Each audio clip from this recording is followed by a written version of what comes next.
Hey, Mike Manrod here, aka Crude Solutions, joining to give one last breadcrumb before CactusCon of another tactic, leading up to, we should have called it like 100 Days of Kiosk or something, from our kiosk jungle here, leading up to our CactusCon 14 talk with Ezra Woods called Ctrl+Escape+HOST, looking at kiosk hacking and ways to escape presented apps and the framework that we're releasing. I'll go ahead and share my screen. You'll get a brief glimpse of it here. Ctrl+Escape+HOST on GitHub under our shared crude solutions, TSU GitHub out here.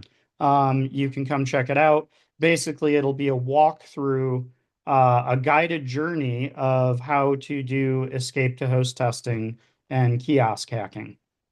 So without further ado, we'll get into it here. And here is Win11 attended access single app kiosk mode here. And we're going to look at a tactic that's kind of fun that involves the behavior of Windows Explorer. So the first step is we're going to get a dialog box. So we could use Ctrl+S or we could use Ctrl+O. We'll do Ctrl+O here, and you can see there's no USB on the screen. But in reality, I've attached and mapped. We'll see if it works the first try or if I have to troubleshoot it, because it's really squirrely to get a USB to map to Windows VM in Parallels. But you can see there's no USB showing here. Granted, we've got our attack surface we looked at in the prior video right here with our right click that shouldn't be there. But in this case, we're not going to explore that. We're going to look at how you can basically smuggle, live off the land binaries or executables and get them to run off a USB in attended access, even though it doesn't look like it's visible here. Again, shout out to Spencer Alessi and John Hammond, who've shared a lot of prior research this builds on in terms of the behavior of Windows Explorer and attended access. But basically, Windows Explorer looks for the closest path to a file with the name it's going to use before it looks to, like, say, Windows System 32. It's very efficient to launch the file closest to it.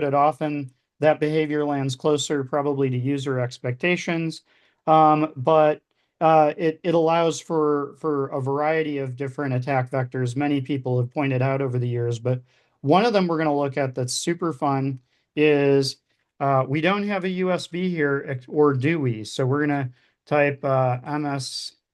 You can see it actually sees my msedge.zip here, but we're going to do msedge.exe.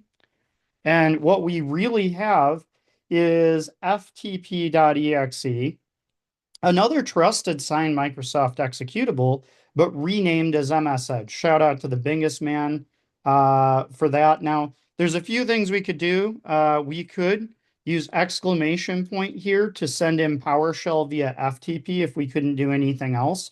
We could use PowerShell via FTP to launch other things. And depending on what custom policies exist or how well locked down the kiosk is, if it's a really good enterprise shop that does a lot of purple teaming, it might be better than the out of the box.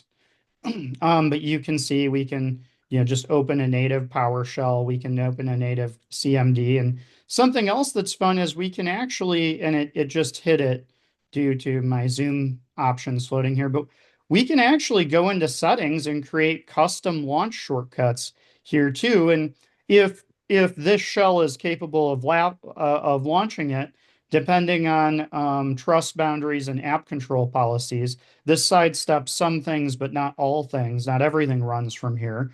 But you can see we have an unconstrained shell. We're able to do quite a bit there. So again, I will stop my screen share here and just say, it's a really fun thing. And I meant to demo this, but I didn't. Another way you can test for this that's wild is once you get PowerShell to run, you can just do like cd space d:\/ or e:\/ I have two different partitions mounted on this USB, which is why this demo one is a little weird. And you can smuggle in other things you want to run as well.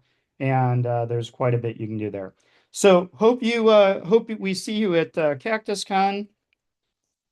If you do kiosk hacking or testing, I hope this video is useful.